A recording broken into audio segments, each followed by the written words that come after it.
My name is Peter Panagore, and the second time I died, I was in the back of an ambulance. The first time I died, I was ice climbing in Banff Provincial Park, and I died of hypothermia in 1980.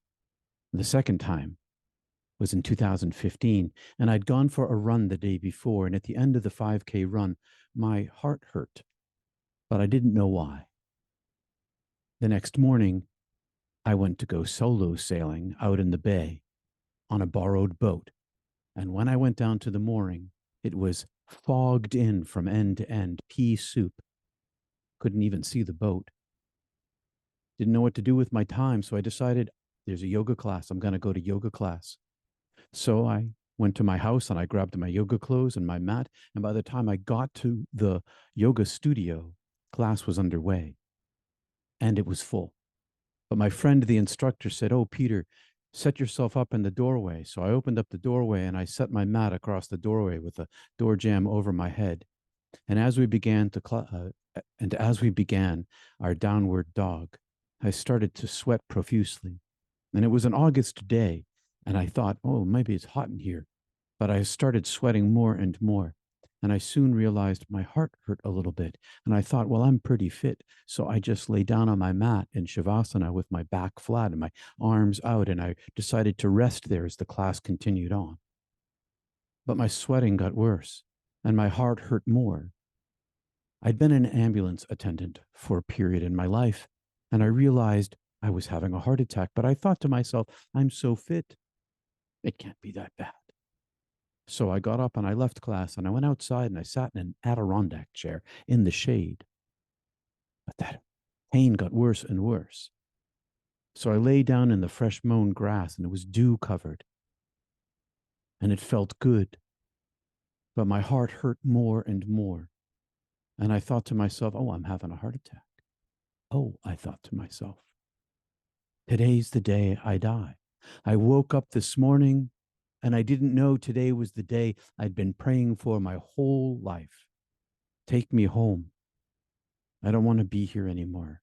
Even as I pursued my inward journey, even as I carved away myself, I prayed every day.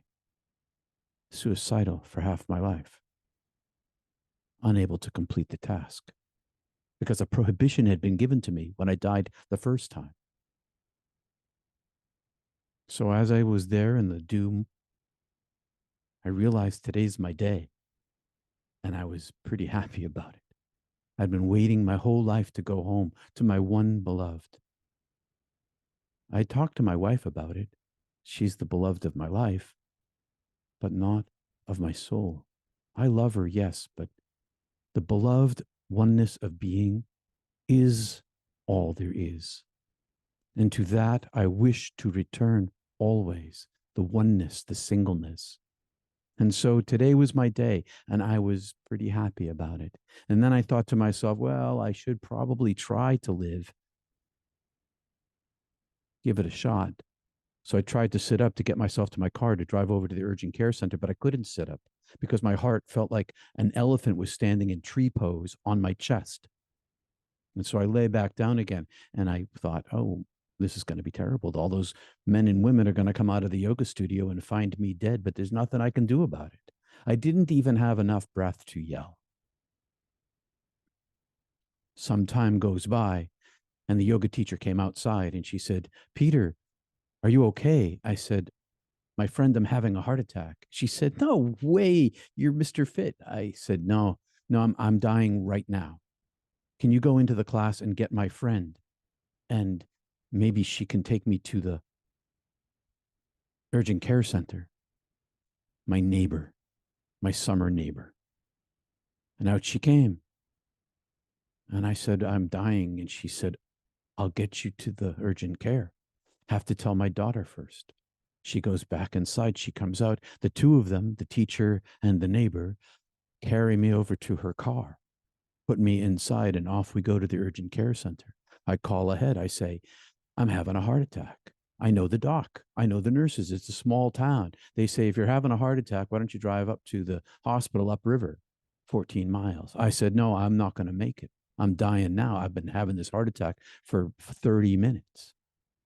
So come on in, they say, and I get there. They put me in a wheelchair. They bring me in. They lay me down in the emergency room. They wheel me off to get an x-ray. I come back. I've got 100% blockage in my Widowmaker. The head nurse, she'd been a parishioner. Her daughter had been in my youth group. And all the nurses I knew, and they all looked scared. My wife and son show up. The doc says to me, I'll give you a decoagulant. It'll give you a 3% maybe trickle through so that you can get to the catheterization lab an hour and a half away by ambulance in summer traffic. I say, sure. He shoots me up. He says, I've got some morphine for you. I say, no morphine for me. Doesn't it hurt? Yeah, of course it hurts. Feels like an elephant on my chest. But I can't take morphine. It makes me green and vomit in the back of a diesel ambulance. I'll be sick and dying. What are you going to do about your pain? He said. I said, I'm going to meditate. Meditation practice can raise a person above the pain with breath and focus by looking at the pain directly. Long, it's been a practice of mine.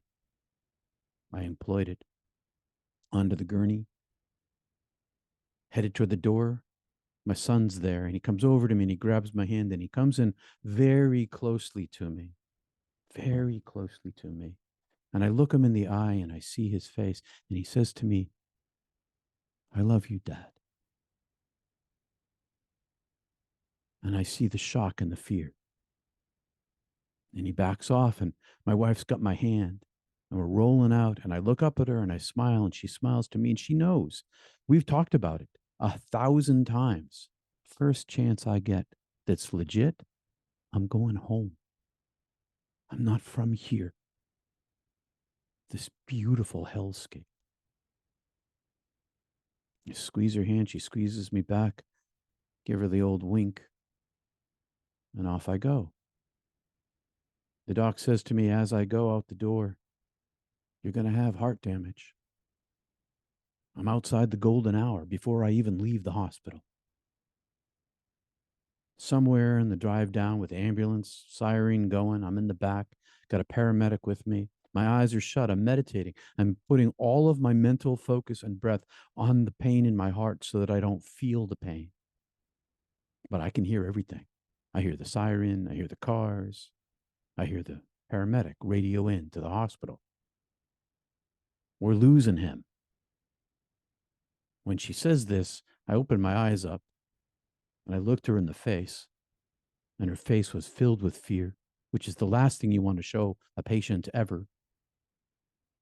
Right into prophase, right into, I'm going to take care of you. You're in good hands, professional face immediately. She didn't realize that I'd been listening. But the pain came rushing back like a stampede of elephants. And so I dove back inside myself because the pain was too much for me. Going to focus, going to meditate. But when I went back inside, I wasn't inside anymore. I was in the tunnel. I'd been in the tunnel before. I knew where I was. I could see inside myself. But my looking, my seeing, I was looking upward, if there is an up there. And I was a light body.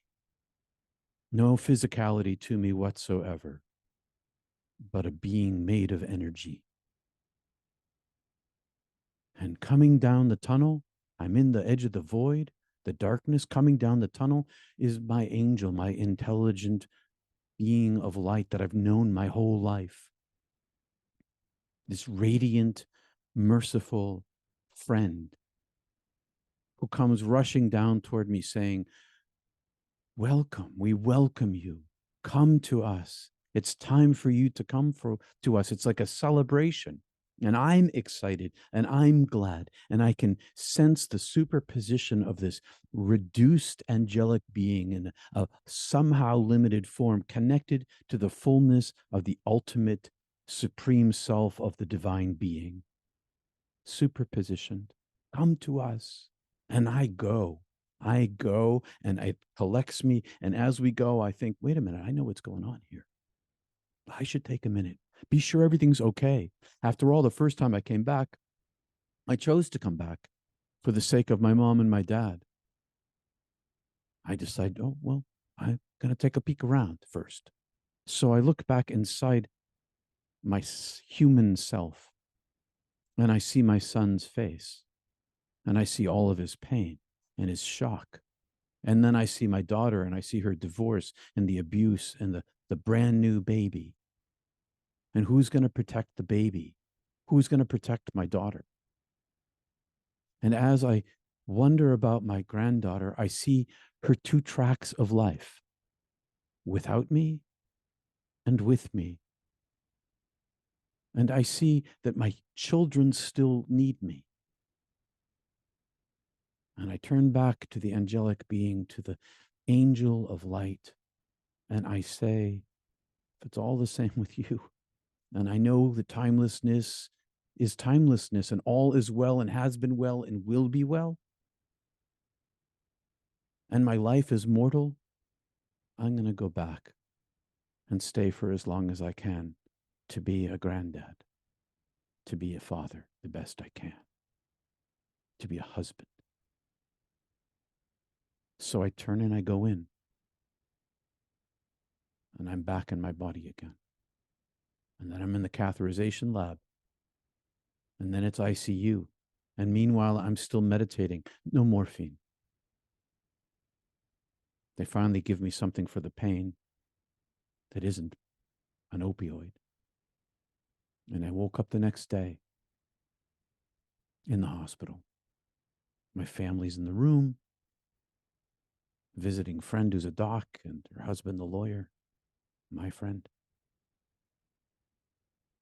And I announce, I died yesterday. And my wife says to me with a smile, I thought you were going to die yesterday. I was already making plans. I said, well, I said I was gonna, but I chose to come back for my granddaughter, for my kids, for you. I know my mortality. I know timelessness. I know who I am. And I came back born again. Every time a near-death experience happens, every time a mystical experience, a true mystical experience happens, we get born again. I came back a different person. And here I am. I'm Peter Panagore. And if I have a story to tell, it's the story of my inward journey back toward oneness using focus and breath. Hatha yoga with Kriya yoga and Kundalini, and the practice of silencing one's mind, centering prayer. If you seek the oneness of being, if you seek to know yourself, seek inside yourself and see who you actually are. Peace and love, everybody. Namaste.